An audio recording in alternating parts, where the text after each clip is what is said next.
Assalamu alaikum, dear students. Today we will study about the crystal lattice. इससे पहले हम जो है वो क्रिस्टल की प्रॉपर्टीज़ के बारे में पढ़ चुके हैं, क्रिस्टलाइन सॉलिड्स की प्रॉपर्टीज़ के बारे में। आज हम क्रिस्टल लैटिस को देखेंगे कि ये क्या होता है। First of all we will define crystal lattice.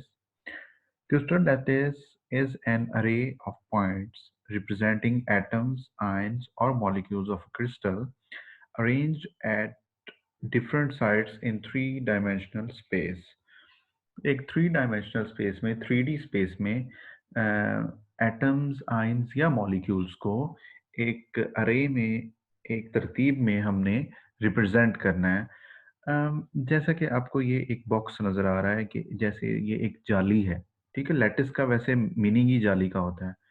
एक उसके अंदर ये जो आपको ब्लू कलर में पॉइंट्स नज़र आ रहे हैं, ये जो है ये एटम या आयन या कोई मॉलिक्यूल है, ठीक है?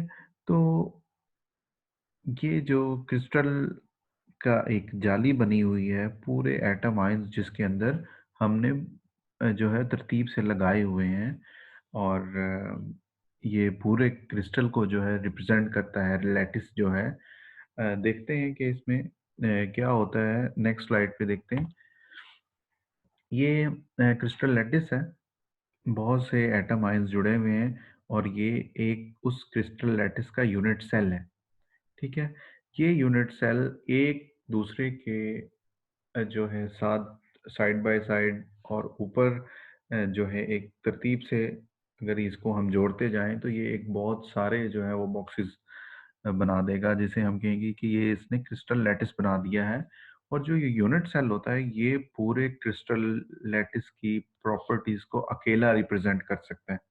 अगर आपने पूरे लैटिस को पढ़ने की बजाय, पूरे क्रिस्टल लैटिस को पढ़ने की बजाय आप एक यूनिट सेल को स्टडी कर लें, उसके एंगल्स, उसकी जो एटम्स के दरमियान लेंथ्स है उसको स्टडी कर लें, आपको पूरे क्रिस्टल को स्टडी करने की ज़रूरत नहीं है। वही प्रॉपर्टीज एक सिंगल यूनिट सेल रखता है जो कि एक पूरा क्रिस्टल लैटिस रख रहा होता है। तो यूनिट सेल क्या होता है? Unit cell is the smallest part of a crystal lattice that has all the characteristic features of entire crystal system. वही बात के जो पूरा क्रिस्टल होता है उसका एक जो यूनिट सेल होता है उसमें उसकी तमाम प्रॉपर्टीज पाई जाती हैं। अब जो यूनिट सेल है वो स्मॉलेस्ट ब्लॉक होता है और ज्योमेट्रिकल फिगर होती है जिससे पूरे एंटायर क्रिस्टल का जो डायमेंशंस हैं, थ्री डायमेंशंस हैं, उसके एंगल्स हैं, उसकी प्रॉपर्टीज हैं, उसको हम फाइंड कर सकते हैं। Crystallographic elements, what are crystallographic elements? ये एक इम्पॉर्टेंट शॉर्ट क्वेश्चन आ जाता है। जैसा कि आपको ये डायग्राम नजर आ रही है, इसमें आपको बहुत से एक क्यूब बना हुआ है और इसमें आपको बहुत से लेंथ्स और एंगल्स नजर आ रहे हैं। लेंथ्स को शो किया गया ABC से, एंगल्स को शो किया गया है अल्फा, बीटा और गामा से, और एक्सिस को शो किया गया है एक्स, वाई एंड जी से। जो ABC और ये अल्फा, बीटा, गामा है, अल्फा, बीटा, गामा एंगल है, इंटरफेशियल एंगल है, और ABC जो है ये लेंथ्स हैं। तो ये 6 चीज़ें बनती हैं टोटल। तो इन 6 पैरामीटर्स को हम क्रिस्टलोग्राफिक एलिमेंट्स कहते हैं।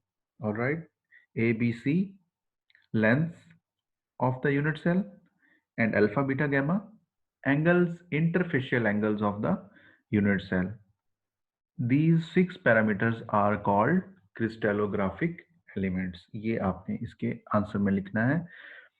अगर आप देखें, the quantitative aspect of a crystal lattice are deduced from the size and shape of the unit cell. All right, जो आपने मेजरमेंट करनी होती है कि यूनिट सेल कितना उसकी लेंथ है, उसके दरमियान का इंटरफेशियल एंगल कितना है, ए बी के दरमियान कितना एंगल है, ए सी के दरमियान कितना एंगल है, 690 का एंगल है, 60 का एंगल है या 120 का है, वो हमें एक यूनिट सेल को स्टडी करके पूरे क्रिस्टल लैटिस की जो है वो पैरामीटर्स का क्वांटिटेटिव स्टडी का पता चल जाता है।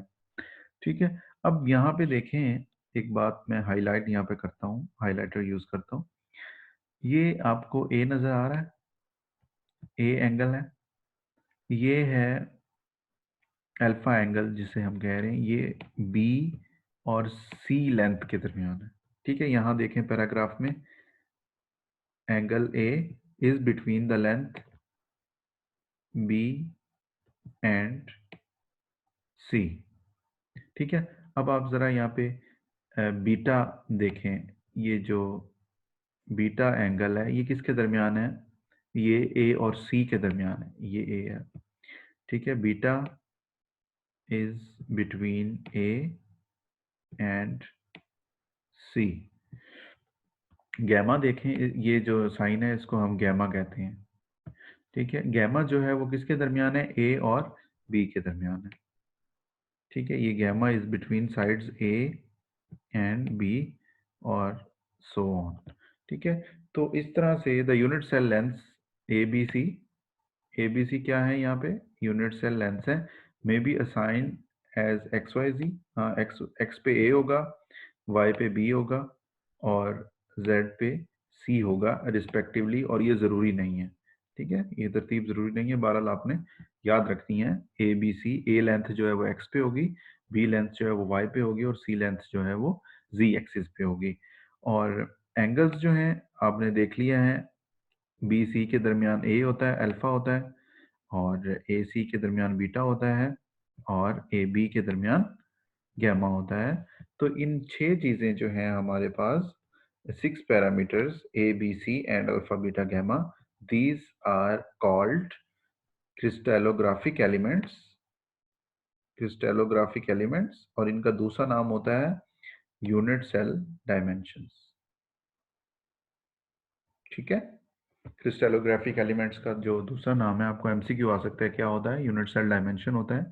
और यहाँ ये एमसीक्यू भी बन सकता है कि अल्फा जो एंगल होता है वो कौन सी लेंथ्स के दरमियान होता है, तो आपने कह देना है बी और सी के दरमियान होता है, और ऐसे ही बीटा और गैमा का भी पूछा जा सकता है। ऑलराइट, नेक्स्ट स्लाइड की तरफ चलते हैं।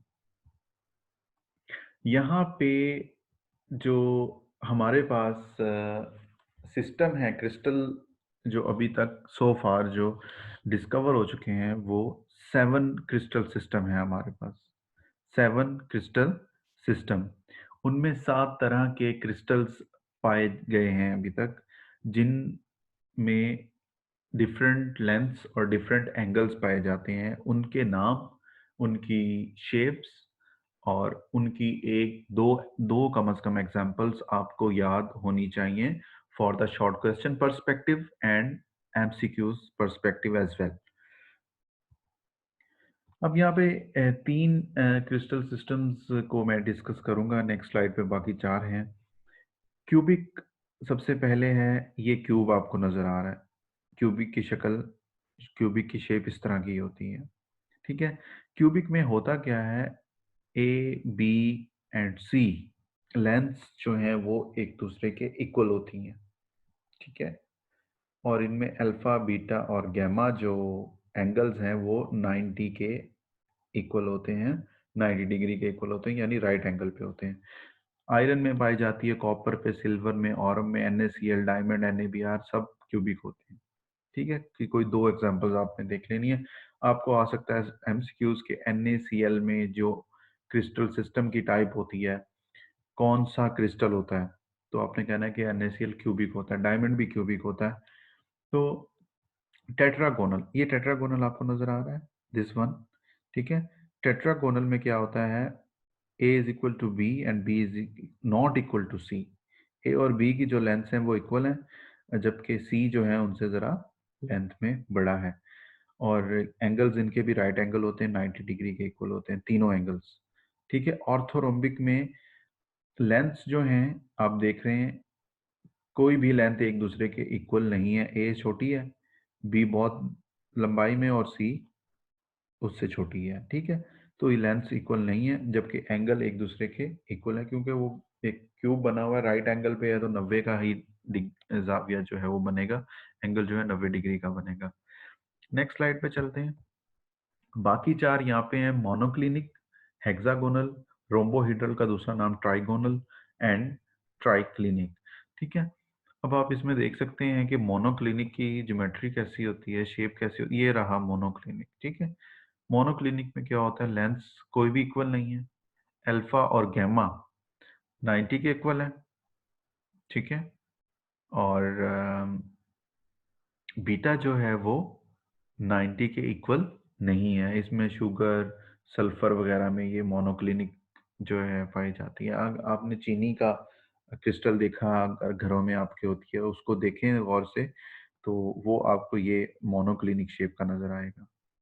ठीक है? वो क्रिस्टल, उसका जो सबसे छोटा क्रिस्टल है, एक दाना जो शुगर का है, अगर आप देखें तो वो मोनोक्लिनिक ही होगा। ऐसे बिल्कुल क्यूब भी नहीं होगा, और जो है वो इस तरह से होगा। अम, उसके बाद हेक्सागोनल है। हेक्सागोनल में ए और बी लेंथ इक्वल होती हैं, सी उसके इक्वल नहीं होता। और अल्फा बीटा जो एंगल होते हैं वो 90 डिग्री के इक्वल होते हैं, और जो गैमा होता है वो 120। ग्रेफाइट में ये पाया जाता है, जिंक ऑक्साइड में। उसके बाद रोमोहिड्रल की अगर आप बात करें, रोमोहिड्रल, ये इसमें लेंथ्स इक्वल होती हैं। अल्फा और बीटा जो है वो 90 के इक्वल होते हैं, जबकि गैमा जो है वो 90 के इक्वल नहीं होता। ठीक है? बिस्मथ में, एल्यूमीनियम ऑक्साइड वगैरह में, KNO3 वगैरह में ये पाई जाती है। ट्राइक्लिनिक में इसमें लेंथ्स भी इक्वल नहीं होती, इसमें कोई एंगल भी इक्वल नहीं होता। ये देख सकते हैं आप ट्राइक्लिनिक। ठीक है? इसमें HK2Cr2O7, potassium dichromate, copper sulphate वगैरह, ये जो हैं क्रिस्टल्स आ जाते हैं। ये 7 क्रिस्टल आपने याद करने हैं, इनके लेंथ्स और एंगल्स और इनकी 2-2 एग्जांपल और इनके नाम आपने याद करने हैं। उसके बाद ये आपके पास होमवर्क है इस टॉपिक से रिलेटेड, जो मुझे एक्सरसाइज में जो क्वेश्चन मिले हैं, जो इससे रिलेट करते हैं, वो ये क्वेश्चन नंबर 6 का ए और बी पार्ट है। इसको आप देख लें, ये लॉन्ग क्वेश्चन के तौर पे इन्होंने पूछा हुआ है। इसमें से वो इसको पार्ट्स बना के शॉर्ट क्वेश्चन में भी पूछ सकते हैं आपसे। ऑलराइट, ये था आपका चैप्टर 4, जो कि इसका सॉलिड चैप्टर 4 का सॉलिड पोर्शन भी कंप्लीट हो चुका है। अब अ, इसके बाद जो है वो इंशाल्लाह आपका टेस्ट होगा। उसका सिलेबस वगैरह मैं आपको ग्रुप में, व्हाट्सएप ग्रुप में बता दूंगा। अपना ख्याल रखिएगा। अल्लाह हाफिज़। Take care.